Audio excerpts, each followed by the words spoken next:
Good evening, everybody. It is Mike Tedesco. And Victoria Tedesco. Here we are for the post-Raw number 10. We are finally in double digits. 10. We've moved to double digits now. Man. WWE sure gave us a really good show for our 10th edition of this show. 10 episodes already, running strong for us. It's crazy.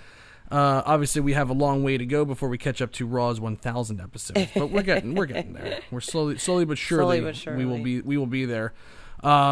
Great to be here with everybody this this night. It's been a heck of a weekend for us. We've been moving around. Friday I had no voice. I'm still sick. Yes. Allergies turned into a cold, from what I'm gathering. Friday I had no voice at all. For your brother's wedding, I had somewhat of a voice. That's right. you had something there. You had something there. And if you can even believe this, this sounds a lot better than it did even a day ago. Yes. So I think I feel like I'm starting to get something, but you know, I just have like a better immune system. I think I'm fighting it off a little better. Yeah, I don't have a very good immune system. Yeah, your immune system is like it's a little iffy. Let's say hello to everybody in the chat with us who's listening live. We appreciate everybody listening to live, but the exciting thing is that there are more ways than ever to listen to us if you don't get to catch us live. You can finally listen to us on Spotify. All you have to do is search Wrestleview Media, and our podcast will be downloaded to your device like automatically. We're also on iTunes and anywhere you like to consume your podcasts, whatever. But we're also here on YouTube tonight live. So this is pretty cool. So again, if you listen to us, on the replay on Tuesday, which is really what I designed this show for. I really wanted to make sure that we could get this out for everybody that listens in the morning and stuff like that, or listens, the next day, whenever they want to listen to it. But I encourage you, come join our chat at night. We have a lot of fun, and we have a lot of regulars here. We have Quentin Walters, who's always he's our biggest fan. CJ Bowman in the room. We got Jamel Watson as always. Got a lively group here. Yes. So we're ready to go. I'm pretty excited, and again, really, really good to be here with everybody. This is a big Raw. It is. This was a huge Raw, but a big announcement beforehand. What's the big announcement beforehand? It's Mrs. Birthday. Okay. It's Mrs. Birthday. My half birthday. Isn't that exciting? Mrs. Birthday. So that's how I knew we were in sync with one another. Right. Yeah. Okay. Yes.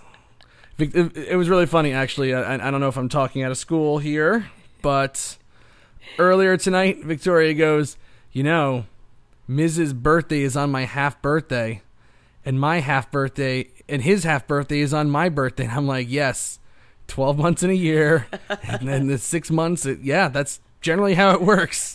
She was like telling me as if it was like some big revelation. I was like, can you math?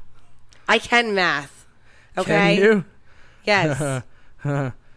Happy birthday, Ms. We got Torqueman in here. Being born on completely opposite days makes you in sync. Yes, we are in sync.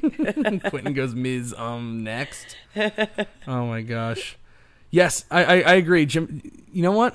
This reminds me, Jamel makes a good point that I am an X-Men, because I went to StarCast and All In and didn't get sick.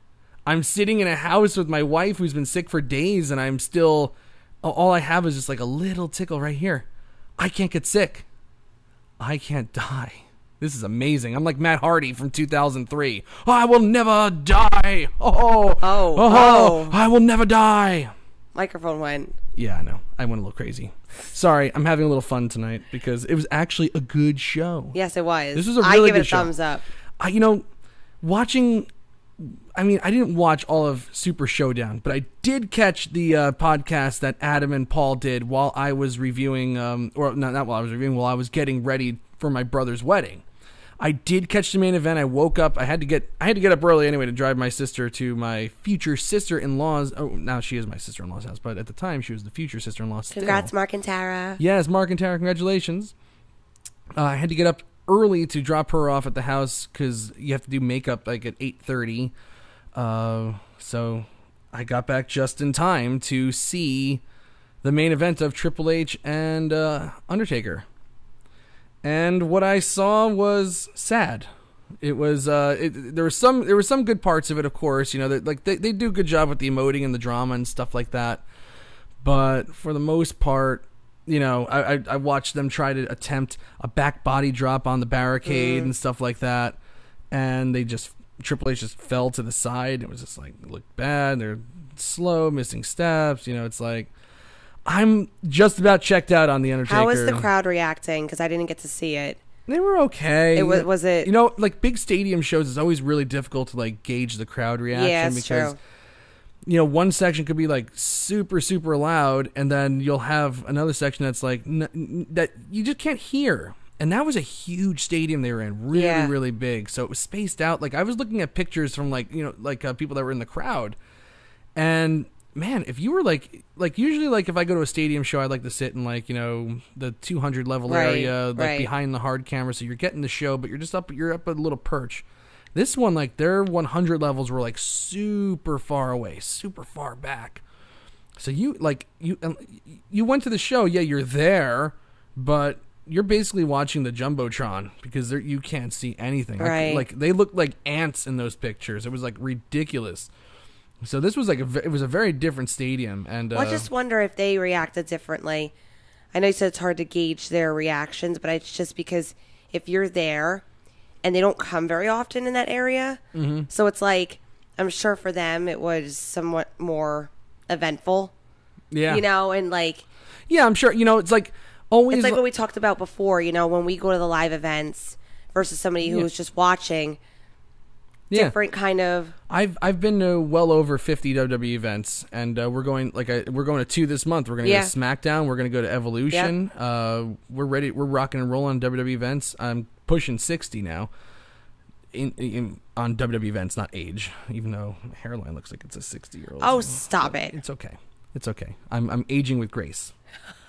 Anyway, and every time I go to a show, it is not bad. I never have a bad time. You go there, you're in the crowd, you know, like these matches that drag on like a 3-hour TV show, like, you know, they don't seem like for example, like Bobby Roode versus and Chad Gable versus the Ascension, which is just like, I mean, again, nothing on this show was like bad tonight at all.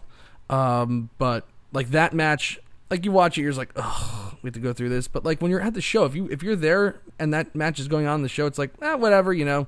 You kind of get into it because, hey, you're paying money, you're sitting there. Right. Might as well watch it. Although they did try to start a CM Punk chant, which is just like, can we stop? It was kind of tamed because it wasn't, I thought it would kind of be like an overload of it. Normally is in Chicago, but they tried for like a hot second and then it just died out immediately. Nobody was catching on. Yeah, it was just... And thank God for that. It was not going on. No. It was not going on. Yeah, so we'll talk about that. We'll talk about that, of course. Yes. But, hey, you know what? Let's get into Raw. I'm kind of excited about Raw. So before we start off, I'd like to... do our poll. Show our poll. Exactly. So I can tell just from like the... I don't know what people thought this Raw was going to be. Like I didn't have high expectations tonight. I thought it was just gonna be like another Raw. They had said Trish Stratus was gonna be there and stuff like that, and you know I was like, okay, whatever. What does that mean? But big news right off the bat, and they just kept hitting you with changes in directions for characters, stuff like that. So the buzz was building throughout the night. And I think people like I always judge it, you know, based on the comments that are left on the Wrestleview on my recap and stuff like that for Raw, and the feedback that I get on Twitter. We got a lot of action tonight, and it's showing up right here in the poll. We got 37 votes right now. I've only had it up for about maybe 15, 20 minutes or something like that. 84% thumbs up. I'm not surprised. You know what? I actually had high expectations for this show. For a couple reasons, because of Evolution and Crown Jewel. Mm-hmm. I think they really, and with Super Showdown being this weekend, I really think they wanted to, you know, make this fall a little bit more special. And since with the big events coming up, they have to really start like building more and getting everybody into it. So yeah, they did a nice job of balancing what's going on in Evolution and Crown Jewel coming up. So yeah, I'm look, you know, I don't like we talked about ad nauseum, I think, on one of our episodes a couple weeks ago. I'm not a big fan of them going over to Saudi Arabia just for, you know, political purposes and stuff like that. I think it's a bad look, but you know, I get it though. I get that they have right now the king of Saudi Arabia, and he had one heir to the throne, one crown prince that was ready to go. He was, I believe what he was going to do was keep the country going the way it was. Okay, he was going to just keep things status quo, and then his son, I believe it's his son, became, and I kind of got all this from the Bob Woodward book, Trump. He kind of gives you like a real quick synopsis of Trump in the White House, of basically the entire situation of with the Kingdom of Saudi Arabia. They found this crown prince who is really only 30 years old, and the king got rid of the father, and they think there was some real coercion that went into that, but they got him out of there. And so now when the king dies, and he's like 90 years old right now or something like that, this guy is going to come in, and he's really like, everybody believes that he's going to be the one that's going to change, you know, the Kingdom of Saudi Arabia and move it into the 21st century in a big way. So I get that, like, there's some good things that are definitely happening in Saudi Arabia, but when you're having when you're having a show where you can't bring one of your biggest superstars in Ronda Rousey to the event, it doesn't feel right. But it is odd to me that in the very same week, WWE, and talk about like segregation here, they are having an all women's pay-per-view on that Sunday, and then that Friday they're having an all men's pay-per-view. So the very same week there's an all men's pay-per-view. I don't know, it plays funny to me. No comment, because I got in trouble last time. You didn't get in trouble last time. Who got you in trouble? No, I'm just saying, like, you know, I got so much heat on what I said about. Who gave you heat? What are you talking about? You know, people were like, "You're a hypocrite if you still whatever." Like, can't. It's just, we can't. You know, we can't worry about people. I'm just saying, you know, I'm not happy about it, and I already told everybody I'm not watching it. So that's all I'm going to say about it. I'm not watching Crown Jewel. I will not watch it. I don't think Shawn Michaels should be coming out of retirement at that particular pay-per-view. It is what it is at this point. I can't change it. Call me hypocrite all you want. That's fine. As a woman, I can't sit there and say I'm going to watch it. That's all. I really can't. Oh, my God. I just looked at something. Oh, my God. I'm 4-0 in my fantasy. Just real quick. I'm 4-0 in fantasy football. Please. And I lost by 2 points. I don't know if you can see it, but this is terrible. Why are we talking about this? Because my night just went from great to devastating. Will you stop it? Oh, terrible. Oh my gosh. Really sad. Relax. It's fine. You relax. All right, let's get into Raw. Let me distract myself from this. Okay, so immediately we go right into the arena, and Triple H's music hits. But we're not getting WWE COO Triple H. No. If he's wearing the leather jacket and the black pants, that means he means business. So that's Triple H, the Game, the cerebral assassin coming to the ring. So there is a difference. It's kind of like the Three Faces of Foley, where, you know, Mick Foley just kind of takes a mask off and takes his shirt off, and it's like a Cactus Jack shirt, and okay, now he's Cactus Jack. You know, Triple H wears a leather jacket, and now it's like, okay, he's the wrestler Triple H, not the corporate guy Triple H. Got it. Okay. So he's kind of grumbling about how they're pretty PO'd that him and Shawn Michaels got beat, you know, by The Undertaker and Kane after their match, after this supposedly this thing that this pinnacle, 25 years of trying to climb the mountain.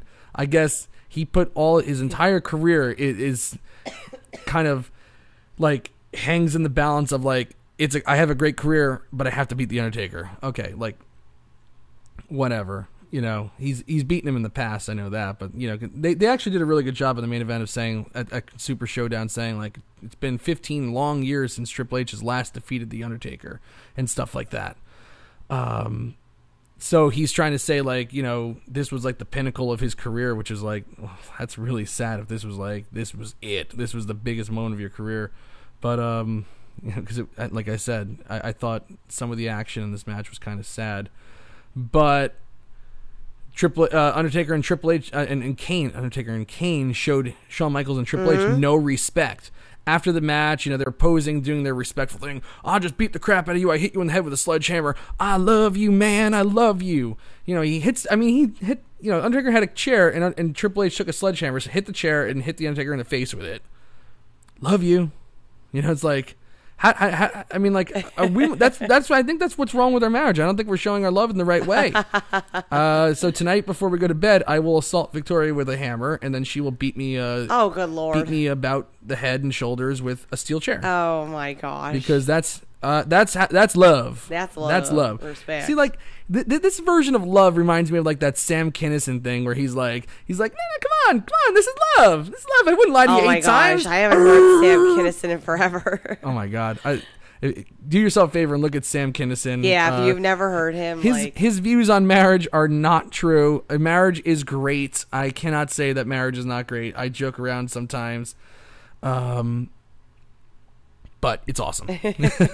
So don't listen to Sam Kinison. Ashley, that was not Brother Love and Prejudice. Sam Kinison, sir. Sam Kinison. Great comedian, gone too soon. Very much so. Got killed by a drunk driver, actually. Very sad, very sad.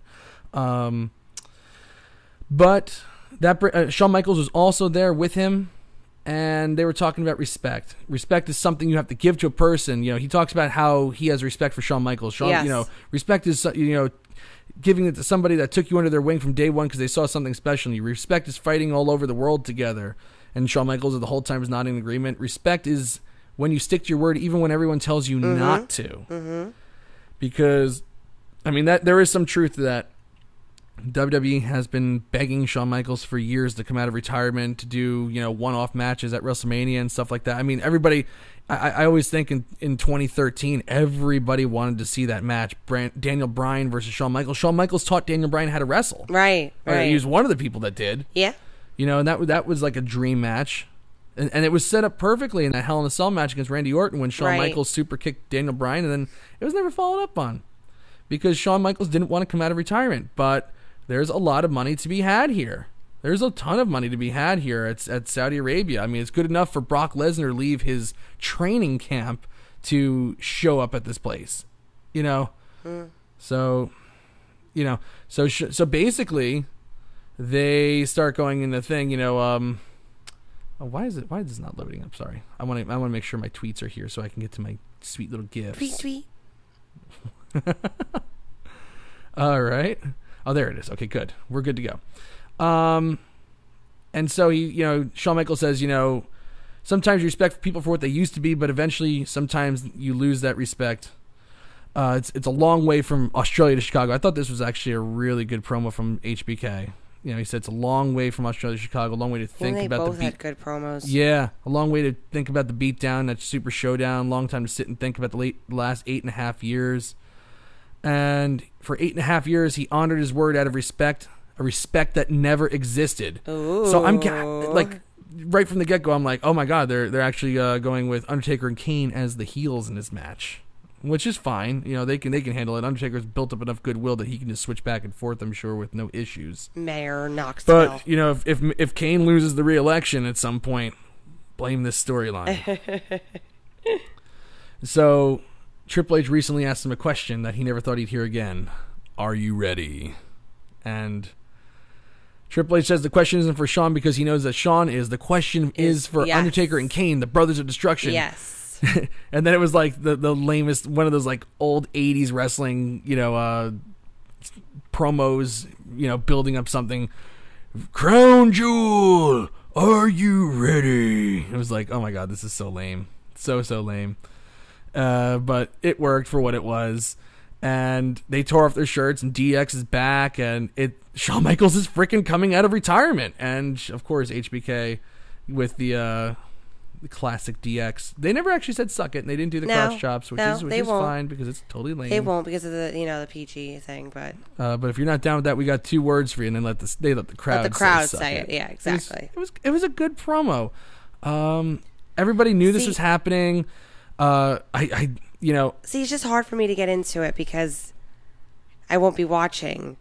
So it's like I want to get excited for it, and I really want to be supportive of it, and wow, really big moment. Shawn Michaels is coming out of retirement, and especially for people who, like myself, who are just getting into, who just got into WWE fairly recently, Right. It's just hard for me, it's very bittersweet in my case. Like, I'm very excited, it's exciting. I get why, everybody else is excited for it. I'm just not excited for it. I'm excited, but I'm not excited. So, I think overall, though, Triple H, Shawn Michaels definitely did their thing. They were fantastic.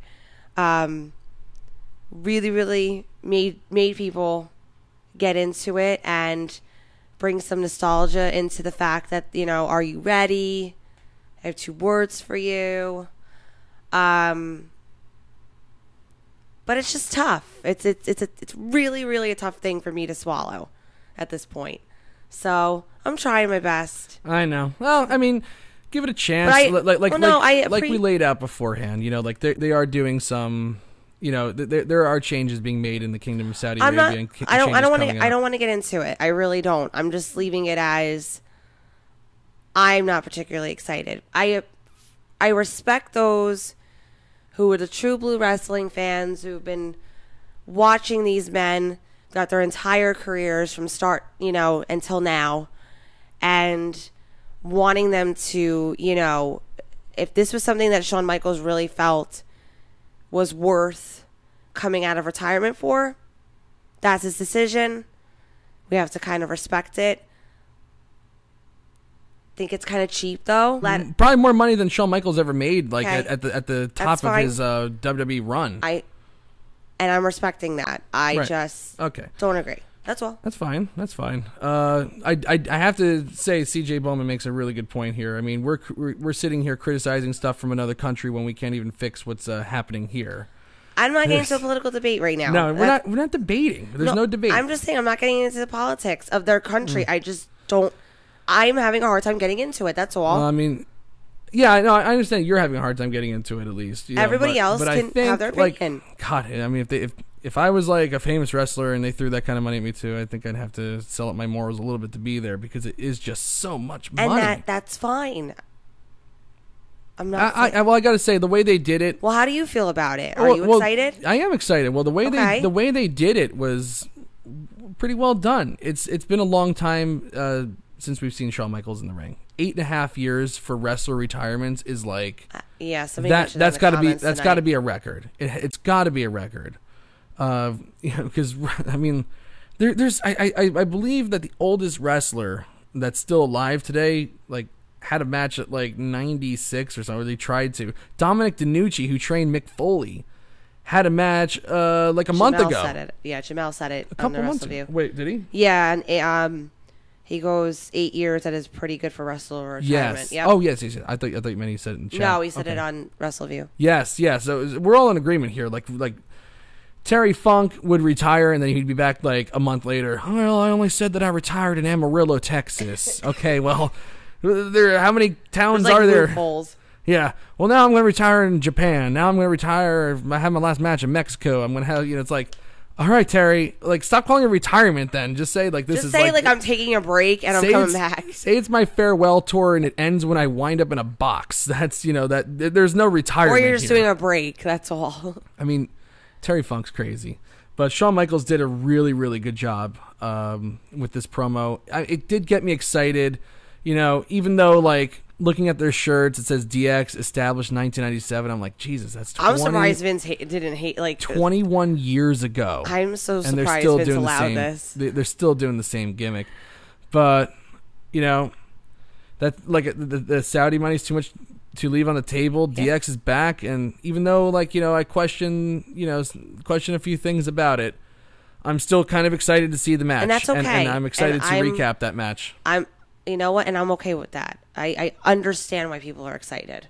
Yeah. I get it. Yeah. And I'm not judging them by any means. And I'm not, if you watch the show, obviously, I'm not going to be like, oh my God, how dare you? It's just, for me, I'm not going to watch it. Everybody else should enjoy. Yeah.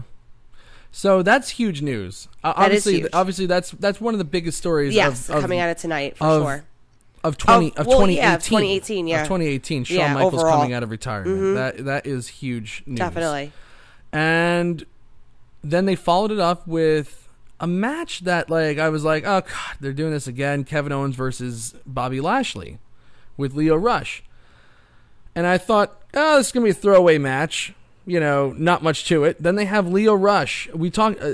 I saw it in the chat room last week during the podcast, and we mentioned it a few weeks ago too with Abraham Washington, and maybe Lio Rush doing something like that. And when you know, that's exactly what he did tonight. He's doing the Abraham Washington thing, and hopefully they script most of his lines because you don't want to get in trouble like Abraham Washington did. You know, making jokes about Kobe Bryant and things that happen in the hotel room. They're going to be careful about that. They'll be very careful. But, man, Chicago is the place for double turns. That's where they did the Steve Austin, Bret Hart double turn in the same dang building, 21 years ago in 1997. I always love a double turn. Double turns are awesome. I remember my first one I saw. It wasn't big, but it was back in like 2011, and it was like Alberto Del Rio versus like Dolph Ziggler or something, and they both like did the double turn. That was I believe that. Why do I think that was in Chicago as well? I have no idea. Why do I think that was in Chicago? I would have to look it up. But maybe it was, maybe it wasn't. I don't remember. We were at it might have been. I think we were at Miami Mike's when we saw it. Like we were. Was that we went there for summer? Or no, was it at Nick's house? I don't remember, but it may have been Nick's house. But that was my first one that I ever saw, and I called it. I'm like, ooh, double turn right here. So I'm always good for a double turn. And Lio Rush, fantastic. Really, really good. He's great at being friggin' annoying. He really is. Like, so good. He kept going, and I was like, God, somebody shut this guy up. And then Owens gets out of the ring, and he's chasing, and the crowd's going crazy. What do you think of Owens as a face, though, in the future? You know what? His entire WWE run so far has just been heel, heel, heel. He came into NXT the very first night he debuted. I forget, he was going against that guy who was like an eco warrior or something like that. I can't remember his name. Somebody in the chat room will definitely remind me of it. And the very first night he came out as a heel, as a face, and he was over like Rover, and he hit. I only saw him hit this move once, and it was that night. And I remember reading a comment from that Bill DeMott was like really riding Kevin Owens about doing it, but he did a somersault senton on this guy, CJ Parker, Juice Robinson. Nice. Yes, that's who. Thank you, everybody. Thank you, CJ. Thank you, sir. Thank you. Very quick. They're running the ball. I know they really are. And CJ Parker broke Owens' nose in that match too. And then, but at the end of the night, Owens turned heel on Sami Zayn. So it was like he's been a heel basically from day one. Right. Owens as a face could work. He's really funny. He's really good. I think it's something they haven't tried, but they also have never tried Bobby Lashley as a heel either. And that's the route that they went as well. And you know what? Bobby Lashley's run as a face, other than that brief little interlude from July till the first week of August, it's been absolute trash. His comeback has stunk. But it could work in both their favors because, not that so much. Obviously, Kevin Owens, I don't think he needs a revamp in his character. No, he does. I think he does. You really do? I think he does. It's kind of stale doing the heel thing all the time. But I don't think it's been years. I don't think it's necessary though. But Bobby Lashley definitely. This is something that was desperately needed. Was totally floundering. He was sinking. Right. Everything they tried, and this is the stuff where it's like WWE Creative. This is them trying. The Bobby Lashley sister thing. They thought that was going to work. That got signed off and approved. 3 guys in drag pretend to be Bobby Lashley's sisters. And there's nothing And there's nothing that's my screenshot for tonight, by the way. Mine will be this. Adam, please get... Yeah, but Adam will probably get me like that somehow. Although he did use my screenshot from last week, so I appreciate that. Yeah, no, I think, it's the classic way to kind of revamp something. A turn. You know what I mean? Like, it's just... Yeah. It's a good way to just... The only thing is, as long as he has Lio Rush, I never want to hear another word come out of Bobby Lashley's mouth again. I agree. Because they went backstage, like, right after that was done. So what happened was Lashley, after the match, first of all, he pretty much dominated Owens. Owens made a good comeback. I love Owens. I like Owens' face moves already. Doing the Stone Cold Stunner, the somersaults, senton, all that stuff. Those are flashy moves. Those are hot moves. Yeah. So that'll work for me. But for the most part, Bobby Lashley, got a good hold of him. He started kicking him in the knee and stuff like that. He was vicious. He showed a side of him that was really good. Smashing his knee against the ring post. Good stuff. Really, really good stuff. But when they went backstage, Charlie Caruso was interviewing Balor and Bayley or something like that. And I was like, look, Kevin Owens. And I was like, yeah, did you see what I did to Kevin Owens? So it's like, okay, let's have the turn. It's like, Bobby, don't speak. Never speak again. You don't have to. Just don't speak. That's why Lio Rush is here. That's why Lio Rush is there, exactly. Once, when Brock Lesnar came back in 2012, without Paul Heyman initially, his promos in the ring were like, oh, God, Brock, stop. Stop, Brock. Please, don't do it again. He had that one really good promo where he said that he was going to leave John Cena in a puddle of, vomit, pee, and blood and stuff like that. It was and like, your whoa. bodily fluids, Yeah, other bodily fluids. I was like, oh my God, like that was a great promo. Like, that was in a controlled setting. But you can't do the controlled setting promo all the time. Eventually, he's got to get in the ring and say something. So they brought back Paul Heyman to do that for him, especially and that's been a magical thing. And we never really hear Brock Lesnar talking. No, never. And you don't need to. And like you said, Lio Rush. Okay, yes. So Chicago's the double turn town, man. Double turn town. Double turn. Jamel says that Lashley was a heel in TNA, but it's TNA. It's like this doesn't. Whatever. I'm sure. It actually was pretty good, actually, because TNA did. They knew what to do with Bobby Lashley, and they actually. I thought that he had from what I read, I never really watched much, but from what I read, he actually had a pretty good career in TNA. So we should check it out. Yeah, maybe. No, I'm not going to watch TNA. No way, you're not going to make me do that. But anyway, this run as a face for Bobby Lashley stunk. This could be just what the doctor ordered, and if he can't get over as a heel, they're giving him all the tools now. Lio Rush doing ringside commentary, annoying as all hell. Dominating people more, instead of just having like long, boring matches against Baron Corbin. Like, if Bobby Lashley can't get over this way, then there's no hope. So, this is an extreme measure. Let's see if it works, because the other stuff wasn't working beforehand, but I liked it a lot. We'll see how it goes. And also, as a face, Lio Rush was outshining Bobby Lashley as well, so that's not good either. So anyway. We had Elias out there real quick, and they really wanted to follow up on that awesome Seattle Heat from last week. And they came very close. But they didn't let it go and see how far it could go. I think that they actually could have done a little more. I think it could have gone on a little longer. Because Elias was literally only there to make fun of Chicago for the Cubs getting eliminated from the postseason in the wild card game. And his song was "Lost in Australia," but honestly, it wasn't fair. I don't remember the tune that he did exactly, but I'll try to sing song it real quick. I was distracted by many things, most of all John Cena's hair. That was a great line. That was a good one. That was a really good line. That hair. Can we just say John Cena's hair? All right. Gross. I'm gonna backtrack because I remember when I've been following his videos in China, and I was like, oh, look, Mike, like, his hair looks pretty good. And you're like, ew, what are you talking about? I'm like, no, like, I like this look. And then when I saw his hair from Showdown, I'm like, whoa, I am totally apologizing for that one, because that was not good. Yeah. How do you look young and old at the same time? I don't know. He just... I know he's doing a movie right now with Jackie Chan. But he has that hair, and... it makes him look like less of a star. He looks like somebody was posting like, if he grew a mustache, he would look like Ned Flanders with his shirt off and stuff like that. A lot of comparisons to JBL, like who wore it better, the haircut. But God, I can't wait for seeing like. Can we please do a hair versus hair match at WrestleMania and Cena just loses?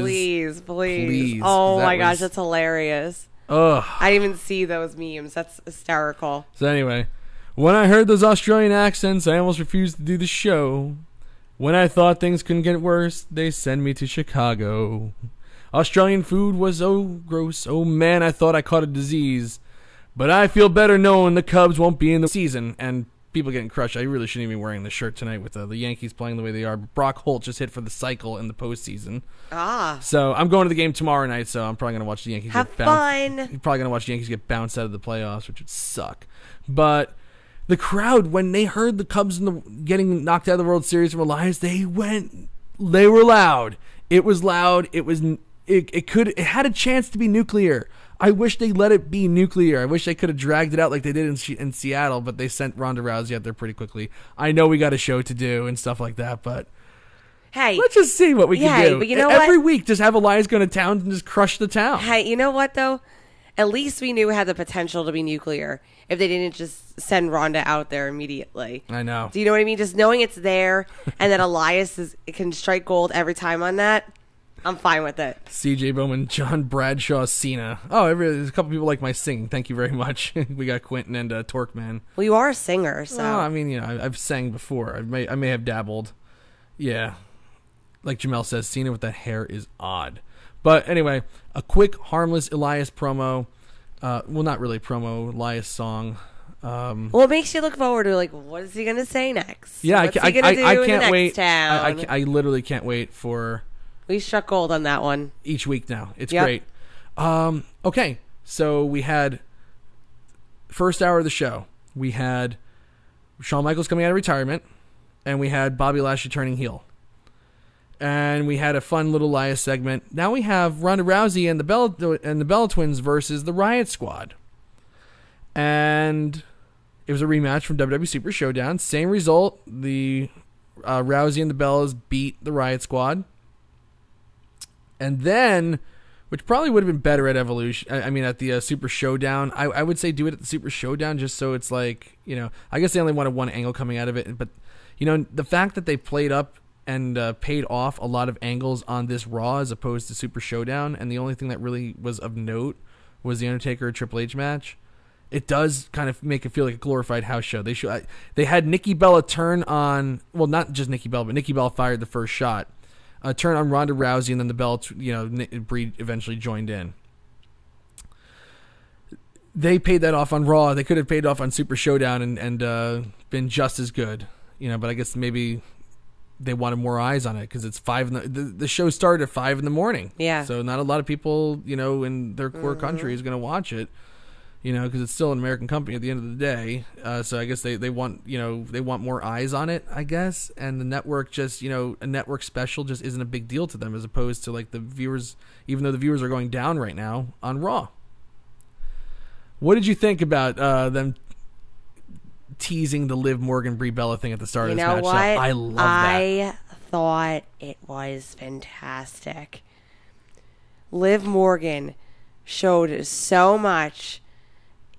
If you really would have thought like she hated Brie Bella, the way she pounded on her in this match, she gave it 110% of everything she had and put that real heat and fire into it to make it look legit. I thought this was incredible. I couldn't even tell you. I was so proud at the fact that they were able to kind of turn this around for themselves and let a real life situation get into the story. Yeah, that was awesome. And it really, really worked for me. And the way that her screaming and the moveset that she was putting on it to her. Yeah, it was just like Brie Bella really hurt Liv Morgan. Yes. And then they played that up. They started off the match and they're kind of circling the ring, looking at each other and all that stuff. That was They made great. a negative into a positive. And then the wild brawling. if Brie Bella didn't just turn heel right now, I would love to. I mean, maybe they can still do the match. They can still do it. They can still do the damn match. But that, like, to me, that says Super Showdown. I mean, WWE Evolution all the way. Brie Bella versus Liv Morgan. Book it right now for Evolution. Yeah. That's like a match that I really want to see. And they could do a heel thing. They built it up so well. And they didn't even mean to. You know what I mean? Like, they didn't even mean to, because it was just. But it was an accident, but it could be beneficial. It's like one of those things, you turn a negative into a positive, and it could be beneficial for both. I really think it worked, and you know what? People may disagree with me. I thought Brie Bella really did well with it. She was great. She knew her role. I think she responded just as well as Liv Morgan did her thing. Right.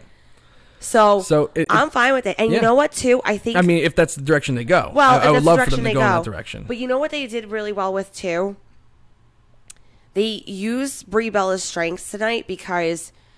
Oh, I didn't think Brie had a good showing again. No? Nope. I think it was a lot better than a couple weeks ago. Yeah, she didn't almost kill anybody. And her taking a hip toss, her taking a snapmare, there were a couple of moves where it was like, this is sad. Maybe, but I have to disagree, because I feel like the ring rust is slowly going away. I do. And you know what? I feel like they're not having her do as much now. And that's exactly what they need to do. They just need her to just like take a step back and play into her strengths and get back into take a step back. Do not enter the ring.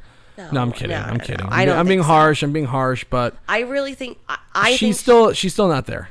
No, definitely not. But she much better. Yeah, much better. But at least she's not the main focus of this angle now. Nikki Bella is the one who is going to be facing Ronda Rousey at Evolution for the Raw Women's Championship. And man, I love Nikki Bella. I just got to say, I love Nikki Bella. Oh, yeah. She's awesome. This is going to be a great match at Evolution. People are like poo-pooing it right now. This is going to be like a secret sleeper hit. It's going to be a sleeper hit. This is why it works, too, because since they have come back, they've gotten so much heat that this is going to work. People hate them anyway. They love to hate the Bellas. That's what I'm saying. And like now they have a reason to hate them. This is going to be... They're good heels. It's going to be good heat, especially in Long Island. It's going to be really good heat with that crowd. Nobody likes Nikki Bella for whatever friggin' reason, but like if you watch her, she's smooth.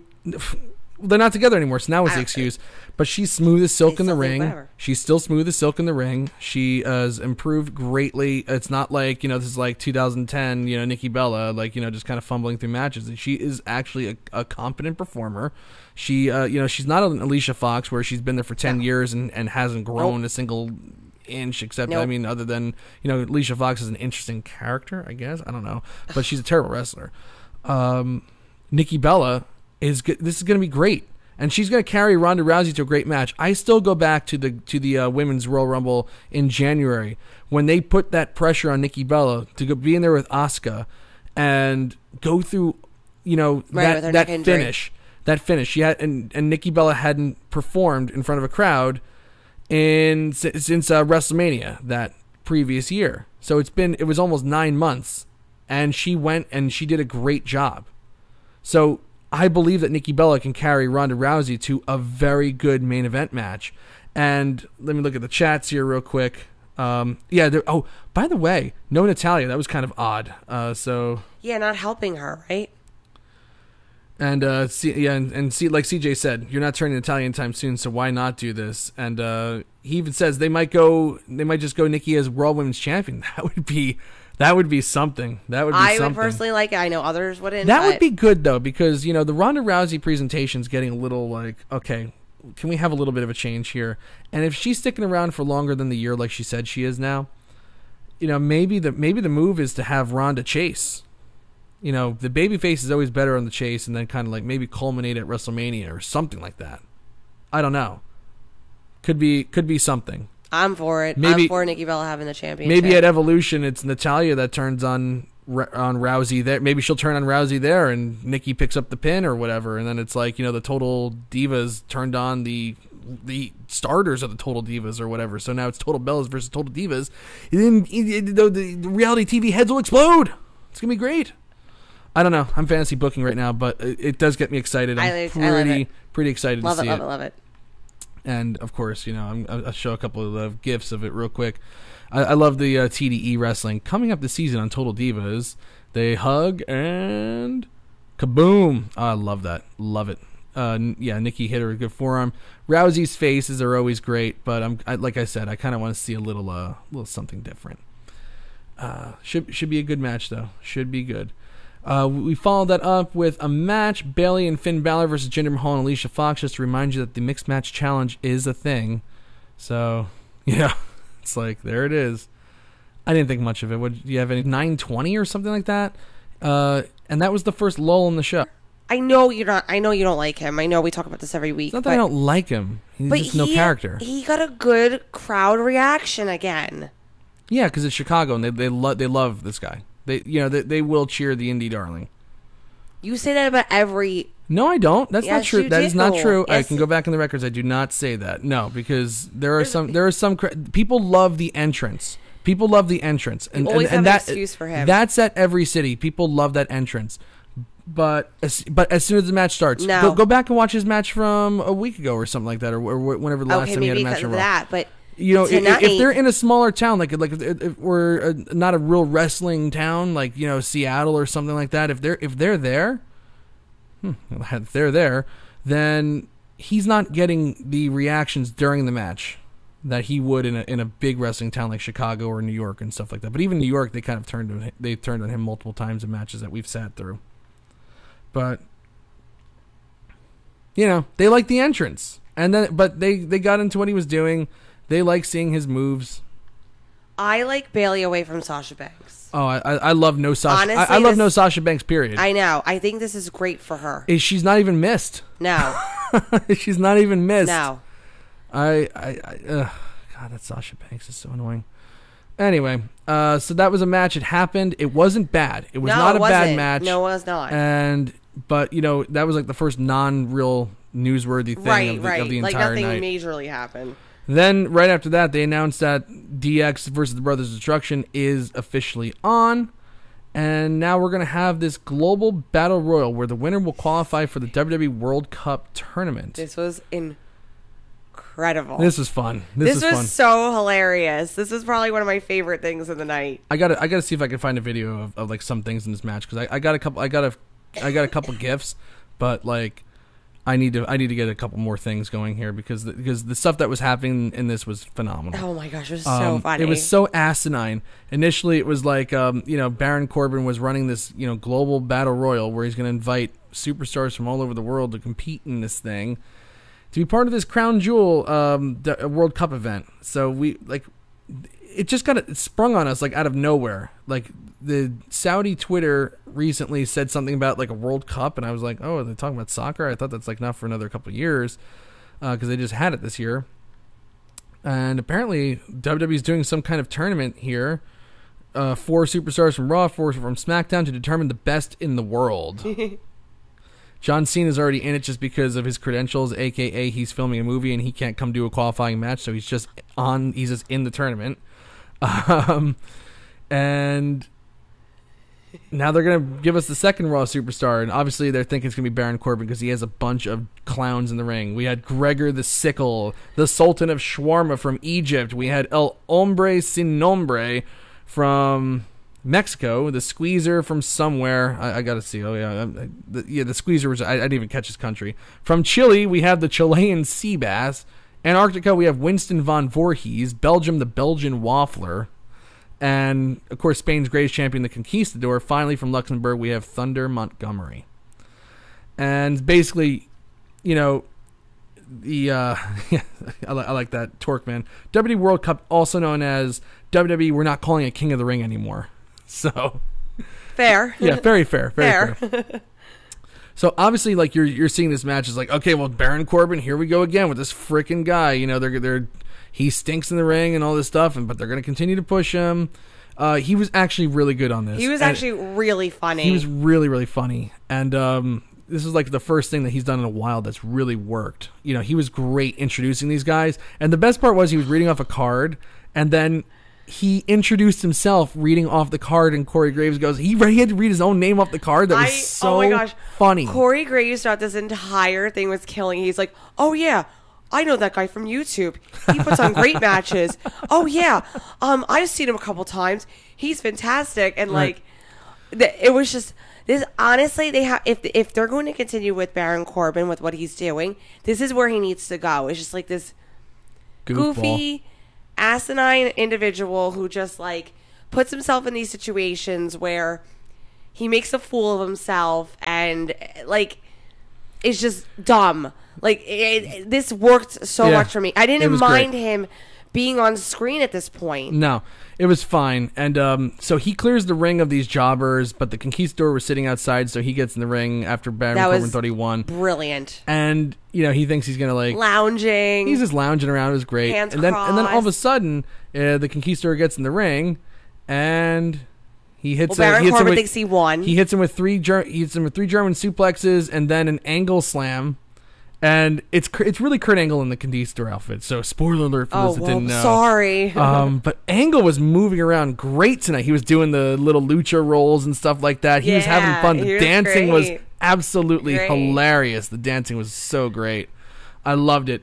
This was just like harmless fun. But again, noteworthy. Kurt Angle's back, and now he's going to be in the Crown Jewel event, the WWE World Cup event. It's so John Cena and Kurt Angle are the first two in there. Tomorrow night, Randy Orton is taking on Big Show. Big Show's making his return after a year and a half off. He had a match on Raw in March 2017, long time ago. I think that's right. I think that is right. And I could have sworn he was at WrestleMania too. So maybe it was April. I don't remember. Anyway, so it's Kurt Angle and John Cena in the World Cup event. So that's a pretty good lineup so far, and Jeff Hardy's facing Samoa Joe as well on SmackDown tomorrow night to determine who's going to be in this thing. Can't wait. Should be pretty good. I'm kind of excited for it. But Kurt Angle looked great. He was moving around. He was funny. He was loose. But real talk, Kurt Angle hasn't had a match on Raw since 2006. So his first match in 12 and a half years is in some gold jumpsuit. Like. That's crazy. That's crazy. Although I do love that Kurt Angle's first match back in WWE at his return, he was in a Shield vest, looking like dad dressing up for Halloween. It was like so funny. So Kurt Angle's kind of like his in-ring returns have been kind of odd. The only really like thing that was kind of normal was the Rousey match that he had at WrestleMania. So good with comedy though. But he was natural. He was awesome in this. I love you're like, oh yeah, it's Kurt Angle in there. And then, I just saw the neck, and I was like, the neck, the neck humongous. was like immediate. It was so funny. Yeah. Torque, man, we need the Waffler against New Day's Pancake Chef. Yes. Yes. Make it happen. Oh my god. And then I like the like CJ just said. He just reminded me of this really good thing. Charlie Caruso comes up to Kurt Angle right afterwards and goes, "That was great too. Like, welcome back." And he goes, "Technically, I'm still on vacation." He just like kind of walks off. It was so funny. Kurt Angle's just great. He really this was really. He looked like he was having fun. As long as he doesn't have to remember a whole bunch of brutal, pre-scripted promo lines, this guy is in good shape. Just like old school. He's in good shape. So the next thing we had, this was a definite lull, but at least it was quick, and it just was there. It happened, and I don't know why it happened. But Ember Moon versus Nia Jax. Ember Moon wins via countout in a match that was done just for the spirit of competition. Total nothingness. Well, you know what was funny about this? Okay, so I'm sure just because I was watching and then heavily watching the other stuff throughout the night. I was not into this match, and I got really confused and distracted by the WWE 2K19. Oh my god! With AJ, and he's like this, and I'm like, wait, why is AJ out here? And then I was like, wait a minute, what's going on? And then I'm like, oh my gosh, that was not even. I was so. It happened multiple times tonight, but they've been doing this little drop-in graphic of for WWE 2K19. I was so confused. AJ Styles kind of popping up on the screen. Yeah, but hold on. Somebody had a gif of it. I saw it. Was so funny. I got really distracted though, and I was like, wait, because I was not into the match at all. I'm texting and doing my own thing or whatever. And then all of a sudden I just see AJ Styles. I'm like, wait, why? Wait, did I miss something? Why is he out here? And then I saw it was that little graphic or whatever the hell you want to call it. And I was like, oh, that. I was like, okay. And And I felt stupid. I'm like, how many times have they done this throughout the night and I haven't even watched it? Oh, God. I'll never find it, but it was... I saw a GIF and of it because like everybody else was kind of talking about it, like how AJ Styles is like attacking the screen. Well, that's why I got confused. Too bad. But it was a funny little drop in graphic thing. That was the best part of the match. That was the most memorable part of this match. So you can tell how good. Literally, this match was. I was like, huh? What? AJ Styles? Why is he here? What else happened after that? Let me just go through. How about I go to my recap? Oh, Trish Stratus. Trish Stratus is here. So on top of everything else that's happening now, we have Trish Stratus making a return, WWE Hall of Famer. You know, when Alexa Bliss comes out to interrupt, which was obvious, I was really hoping, and then you go into the recap of what actually happened, that I'm like, okay, I'm excited to see this match at Evolution, but I really was hoping that like Trish would face Mickie James, and then there you go, you could talk now. Okay, yes. Yeah, that would have been good, and we kind of did get our wish here. Well, yeah, so we kind of get to get our wish. A fun fact from Ashley is my name UK. Fun fact: Cena didn't even have time to record his voice for the game's My Career mode, so they got a bad sound-alike to do his lines. And CJ Bowman goes, "Yes, they did. Total black man." I got to buy the game just to hear this career mode here. I didn't pre-order it, unfortunately. And the kayfabe news today with with Eminem and John Cena was hilarious. That was really funny. That was really good. So we have Trish Stratus coming out, and she's talking about the moment of bliss last week. It was a moment of BS, and she's going to hit her with a moment of stratisfaction. Typical WWE creative with their crummy scripted lines. Dullards, using words such as dullards. You know, Alexa Bliss comes out and says no one cares about stratisfaction because of these dullards, and then they're like, "Oh no, you're bad at math, you know, because your math was really bad last week." And everybody's like, and now everybody's supposed to recall their memory after watching a 5-hour show on Saturday and all this other stuff that goes on. We're supposed to recall in our memories now as wrestling fans a quick minute and a half long promo from Alexa Bliss last week. It's like, oh my God. Brutal stuff. I'd like to just skip ahead to the stuff where Mickie James comes out and Alexa Bliss and Mickie James get in the ring with Trish Stratus, and they're raring for a fight, but James says that Chicago doesn't deserve it. But how about we make this a tag match, at Evolution?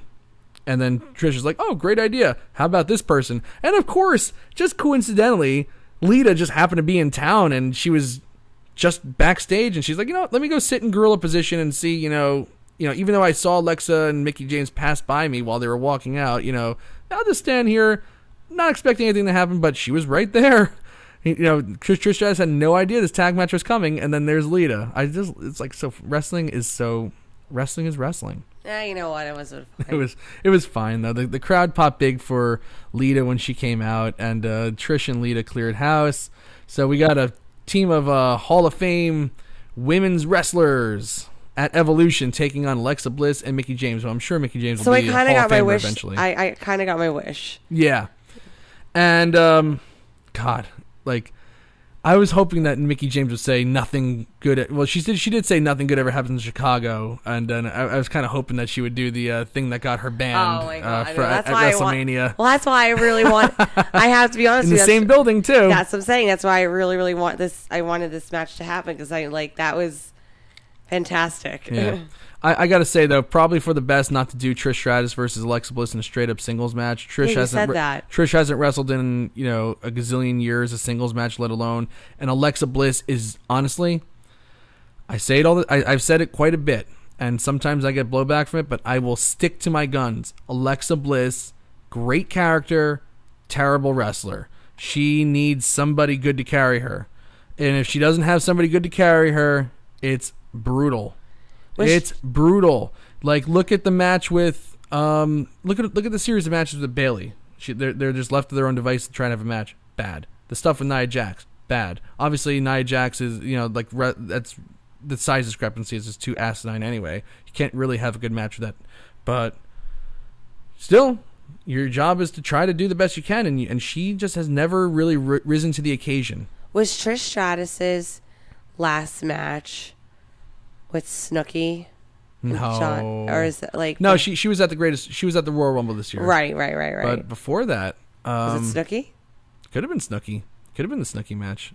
I'm pretty sure she's had matches after that. I'm pretty sure that she's made like a one-off appearance or something like that. I can't remember either, but I'm sure it was somewhere around like Raw 1000 or something like that. But, it's good. It should be a fun little thing, I'm excited for it. So, like I said, probably for the best to not do this. Bobby Roode, Chad Gable versus The Ascension. The 6th week of some incarnation of this match going on. It's over. It's definitely over. Bobby Roode and Chad Gable picked up the win, and then AOP destroyed them afterwards. Love AOP. I gotta say, I just love me some AOP, man. AOP? They are for me? They crush people. They just crush people. They annihilated them, and they added this friggin' awesome, and I couldn't find a gif of it, but they added this awesome neckbreaker powerbomb double team combo. Yeah. I was like, man, that looks devastating. These guys are where it's at. What a repackaging they did here. Oh, yes. They came up from NXT the night after WrestleMania on the big, call-up show on Raw. And they immediately take away Paul Ellering. The next week, it's like, oh, let's try to have them cut a promo. Oh, now let's get them singles matches. Let's try to have them work actual matches. Bad move. Terrible move. This repackaging has worked so well. They got a really good pop when they came out. People wanted to see them destroy these guys. They really did. They really, really did. And I'm not saying the match was whatever. They all 4 guys worked hard. Connor is still, a piece of wood in the ring, but it's still what it is. What it is. I don't really know. Obviously, I think they're teasing a little dissension with Chad Gable and Bobby Roode, but nobody cares. But at least I think the series of matches with the Ascension is finally over. And AOP, they are faces in my book because they got rid of that stuff. Moving on, trucking through this thing now. They confirmed, obviously Lita and Trish taking on Alexa and Mickey at Evolution, Ronda and Nikki for the Raw Women's Championship. And then at Saudi Arabia, we got Daniel Bryan taking on AJ Styles for the WWE Championship and the Universal Championship match, triple threat match, Braun Strowman, Roman Reigns, and Brock Lesnar. Paul Heyman, out of nowhere, as if we can pile more stuff onto this show. Here's Paul Heyman. What did you think of this promo? So Paul Heyman comes out and basically says, like, oh, I'm the representative I'm the advocate for the crown jewel of WWE, Brock Lesnar, and, the Shield is going to take on Strowman, Ziggler, and Drew McIntyre right now. They just beat the high holy hell out of each other on Saturday. They have a 7-day-a-week, twice on Sunday type schedule here, which they really don't, but, they used to. And they just got off a 20-hour plane flight just to appear in Chicago and do it all over again just for the enjoyment of the fans. But Brock Lesnar's not like that because he's asleep right now. He doesn't watch Raw. And he just gets to just come in and be getting championship matches. What did you think? I loved Paul Heyman coming out. I know a lot of people didn't. I know some people were like, whatever, because, especially when Brock Lesnar's not there, they think, like, what's the point? But I love the fact that he taunts the crowd with him not being there. I think that's great. And he incorporated it so well. Like, everyone worked so hard, going back and forth. We were in Australia, and now we're here in Chicago, and this is fantastic. This is great. This is whatever. But Brock Lesnar is Brock Lesnar. He will never care about any of you. He is home in his bed, asleep, away for all you people. And he comes when he wants to come. And he will continue to do that. He will continue to be the guy who could care less about the fans, who could care less about what the status quo is of all the other superstars and everything else. Brock Lesnar is Brock Lesnar. And Paul Heyman is going to advocate for him, and he's going to continue to be the person and the individual that he is. Works for me. It worked for you. I thought, obviously Paul Heyman's had better promos, I think. But, they're trying to build this thing up at Crown Jewel as a really big deal. There are, like I said, there are some big deal things happening at Crown Jewel with Shawn Michaels coming out of retirement and the WWE World Cup thing. I don't know what it's about really, but it seems like it's shaping up to be something interesting. But you're not going to get me to be interested in this triple threat match. It's next to impossible. So he A for effort, but not Paul Heyman's best night on the stick. Well, certainly not. And but it just I liked it just felt half-hearted. It wasn't his best effort. No. I don't know if I agree with that, but it's okay. You don't have to agree to disagree. You don't have to. Yes. We it's an opinion show. If we have the same opinion, it stinks. And it wouldn't be a marriage if we agreed with everything. That's Why for sure. are you like getting nasty? I'm not getting nasty. You're nasty. Face is nasty. That could mean more than one thing. The main event, given time, capped off a really good show. The Shield versus Braun Strowman, Dolph Ziggler, and Drew McIntyre. What a match! Yes. What a match this was. Yes. Man, oh man. Yes. It was all action, all good. Right from the get go, Reigns teasing Samoan drops. They're just going full bore, fully. Which was a brutal match as well, from what I understand. And they really went hard. I mean, I'm looking right here at Ambrose and Rollins doing a double suicide dive. A ton of suicide dives in this match. Dean Ambrose has a million of them. But then Roman Reigns pulling out the big dive over the top rope. Wow, look at that. That's pretty cool. That's awesome. I could see that again. Roman Reigns gets great air when he does that. Yeah, it really does. And it was just like, well, here I am. Wow, I was not expecting that. And no. You know what? That got the crowd on his side. People were excited. There was no real booze for Roman Reigns tonight at all. Mm-mm. And this is Chicago. A tough crowd for Roman Reigns. Absolutely. And historically. This was just a great match. So much fun. A lot of things going on here. Before the match, there were, Strowman and McIntyre were pissed at Ziggler for losing the match on Saturday. So they said, you got to pull your weight. And then it's like, he wasn't pulling his weight during the match, so Strowman gets in his face, and then he grabs him by the throat, and then McIntyre turns Strowman around. They're arguing, and it seems like the heel team's going to blow up. And then they kind of get back on the same page, and then it's all action again. Oh, this was a great move, too. Right at the end of the match, Strowman took a stiff bump on the floor. Man, that was a nasty spear from Roman Reigns. Oh, my... Look at that. Ugh. God, that's a stiff bump. That's a tough bump to do. But the finish was great. And they are so creative with their dang finishes now. You know what? For these matches. What? I'm going to make the weirdest reference of all time with the Dogs of War. The Dogs of War. I know if that... I don't think... They haven't been calling themselves that, but that's just our nickname for them now. It's a hocus pocus with the Sanderson sisters. Like, Braun Strowman's like Bette Midler and is like just dictating to the other two, like, okay, you got to do this and you got to hold your weight. And he's Winifred. So who's Sarah Jessica Parker? Dolph Ziggler. Oh yeah, I guess. And then Mary is Drew McIntyre. Wait, what was the other one's name? Mary. Oh my God, Mary is Drew McIntyre, the one that rides on a vacuum cleaner. Well, it is Halloween. It is October, so we are talking about Hocus Pocus here. If you've never seen the movie, I suggest watching it. When I saw it as a kid in the theaters, I was like, well, "This is weird." But now it's like become like a small confession to make. What's the small confession? All right, Billy Hefner and I had a little challenge. If I could incorporate the Sanderson sisters into our podcast and relate it. Okay. Well, I mean, I guess it kind of works. So you win. Derailed our show, but I did not derail the show. I'm kidding. Actually, that's it's got some truth to it, I suppose. Yeah, I tried. You tried. It was good. The finish of this was really, really good, though. Like they did. Ambrose tried for the suicide dive on Strowman, but Strowman catches him. Then Ambrose DDTs him on the floor, and then Reigns spears him, like I just showed the spear before. Then Ambrose gets in the ring. Rollins clotheslines Ziggler out of the ring. And so there's all this stuff going on. And then out of nowhere, McIntyre hits the Claymore kick and gets the pin.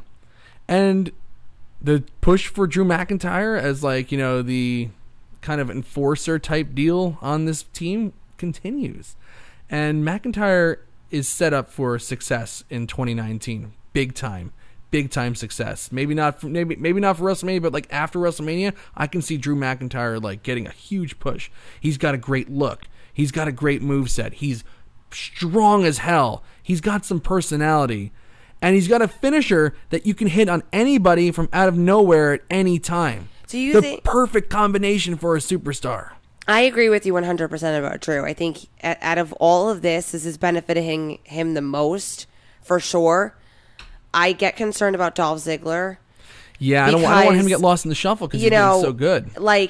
With everything that's going on right now, and they're already teasing the fact that he's the weakest link of that crew, So So I just get concerned that he's been getting so much momentum that once he's kind of back on his own again and he is away from Braun Strowman and Drew, like, what's Dolph Ziggler's purpose going to be? How is he going to build himself back up to... I mean, he puts on great matches, no doubt, but it's like, where does he fit into all of this? There's many people that put on good matches, and they don't always get that push that they necessarily deserve. That's true. So it's like, where... That's what I worry about with him, because Drew can easily, like, especially with his comeback and his character development, you know, I think they made poor choices in the past with him as being the chosen one and, like, the slow music that he used to have, but now he's just, like, this force to be reckoned with. He's only on the upswing. Braun Strowman, no matter what, he's always got his size on his side. He worked well as a face, regardless of his size. He'll never not be over. Yeah, like he'll never not be. He'll never pushed. not have a push or anything. Because the moment he came into WWE, Vince was in love with him, and that SummerSlam that he premiered in, like, it was like, who is this guy? What's he about? Deviated away from the Wyatt family. The Wyatt family. I was going to say the Wyatt Squad. Yeah, I know, the Wyatt Squad. Yeah. Me too, actually. Whoops. And the Shield, obviously, like, once Ambrose turns, because they're alluding to the fact that, like, he's whatever, but where does Dolph go? Where is he? We'll see. How is he gonna hold his own? He's been a part of many start and stop pushes. Yeah, and this is just going to stop. This is probably the longest sustained push that he's had in a long time. And it's paid off with a pay-per-view main since event. His championship. It's paid off with a pay-per-view main event. It's paid off with with a body of great work. And so there's something to that. And it's been going on since the night after WrestleMania. Or 2 weeks after WrestleMania, excuse me. Drew McIntyre debuted at the Superstar Shakeup. Mm-hmm. Look, you know, there's a possibility that, like, they could, you know, he could be Drew McIntyre's manager or something like that. He's proven himself on the microphone. He's improved greatly on promos. I think eventually his matches obviously are great. I don't know, but I don't think they'll keep Drew with Dolph. I don't think so either. I don't think so either. But I mean, like, if they did, like, that's only a benefit to the both of them because they both work well together. No doubt. But I don't think they're going that direction. I see a lot of people saying Drew McIntyre winning the Royal Rumble. Yeah. I don't see it. I don't see it yet. Not yet. I mean, unless something happens in the fall where he builds up some more momentum, I think it's just like a slow build thing. I don't want to rush. They shouldn't rush it. I don't want to rush Drew McIntyre into, like, win the Royal Rumble. Now you have all this pressure on you. Now everybody's expecting you to have a good stuff at WrestleMania. I'd rather, you know, give it to somebody that, you know, is a little more expendable. I think Drew McIntyre could be, like, a really big time player in 2019. I'm thinking, like, SummerSlam. This guy's main event at SummerSlam next year. He's not WrestleMania main event guy. He's featured match at WrestleMania, no doubt about it. Absolutely. I don't think he's Royal Rumble winner though. I think it's too much, too quick. But it's going to happen. And he doesn't need it either. He doesn't need it. He doesn't need to win the Royal Rumble. Winning the Royal Rumble very overrated anyway. If you look back empirically at the last couple of Royal Rumble winners, the last few years, very, very overrated right now, and doesn't really do much for you. But he's going to be a major player, and I love the finish, and I love that he has that Claymore kick that can come out of nowhere, and that was a great call to end this match. And then afterwards, because Dean Ambrose is the one that takes the pin, he walks off. So they're teasing still that Dean Ambrose is kind of second guessing himself, not feeling like himself since his return. And I hope this doesn't lead to them making him go loony, and then he brings back that lunatic clothesline, the lunatic lariat, or something like that. Because that's the one thing that we don't need. We don't need, you know, Mick Foley shaving his eyebrows and going into a mental asylum like they did in WCW, and having amnesia, and then coming back all crazy and stuff like that. You know, I keep Dean Ambrose the way he is, and then just make him more psychotic, I think. Hello? Yeah. No, I agree with you. You're staring off into space. I'm not staring off into space. I'm listening to you. Good Lord. It's a conversational show here. I am conversing. Yeah, now you are. Oh, shut up. But, so they keep that thing going on. Dean Ambrose is still teasing that he's going to, you know, eventually turn on the Shield. We'll see what happens. They're going to keep building it up, but should be... I like this slow build, though. I think the same thing kind of goes with Drew's push towards, better opportunities and Dean Ambrose's heel turn. Because they either had it one or two ways when he came back. Immediate or slow build. Right. And they chose, obviously, the slow build. Let's stick to it. Agreed. So, that was Raw. Tons and tons of noteworthy things happening on this show. I really enjoyed it. Me top too. to bottom. It went fast for me. Yeah, it went really, really fast. Top to bottom, this was just such a good of Hulk Hogan when they announced the World Cup Really? thing, but, God, Hulk Hogan... He can't wrestle, though. He can't wrestle. No. And he's not medically clear, right? I don't care how much they pay. They'll never get Hulk Hogan to wrestle at a Well, that would just Crown be Jewel. dangerous. Let's... Quentin Walters... Jamel goes, get her some tea, Mike. Quentin goes, Mike will be in the doggy house shortly. And CJ says, Mike, I'll pay for gas if you pick me up. Because I don't think we're going to make it to Evolution together, he thinks. Okay, we'll see. I would like to go see a show with CJ Bowman one day. We wound up at SummerSlam a couple times. We're NXT, and we never really got to meet up. I know. I would have loved to do that. That'd be great. Anyway, this was a super fun show. I got to give it a strong, emphatic, enthusiastic thumbs up. Me too. And let's see what everybody else thought of it. Thumb. I bet you. Oh, yeah, you have a hitchhiker thumb. Wow. Show that again. My goodness. Look at that. See? Hitchhiker thumbs. Yeesh. I have like a little curve. I have it for my papa. It's a genetic thing. I have a slight curve. Oh, it is? Okay. Yes. I have a slight curvature, but not that much. Well, 86% of the people are giving this show a thumbs up with 64 votes right now. 10 hours left. I don't see this changing whatsoever. In fact, I could probably see it even going up even further. I could see 90s. I could see 90-10. We shall see. People in the chat room giving a thumbs up. I see from Acer 5000, who always does a nice job plugging us after our show is over. So we thank you for that very much. And ooh, wow, I did it again. Dang it. I never switch over. Dang nabbit. I got one day I'm going to nail this thing and not make any errors on the recorder, but we had a lot of fun talking with everybody again. Talking about Raw for 10 episodes now. It's now it's a habit of ours, and we enjoy doing it. We hope you enjoy listening to us, and from the numbers that we see and stuff like that, and the interaction in the chat room, people are enjoying. It's a good thing. So we're going to keep going. See you for Post Raw number 11 next week. Thank you for sitting with us. Thank you for listening to us. Thank you for downloading us. Thank you for however you're consuming this product. We appreciate everything. So, hey, that's Raw. I'm Mike Tedesco. I'm Victoria Tedesco. Oh, my goodness. And we'll see you tomorrow. We'll see you next Monday. Yeah. Monday. Yeah, tomorrow. Tomorrow. No. I'm not watching any wrestling tomorrow. Oh, no, maybe I'll watch SmackDown. No, I'm going to the Yankee game. So I'll watch SmackDown. Go Yanks. Go Yanks. Unless there's Boston fans. Sorry. Don't hate me. Still tune in next week. Have a good night, everybody. Bye.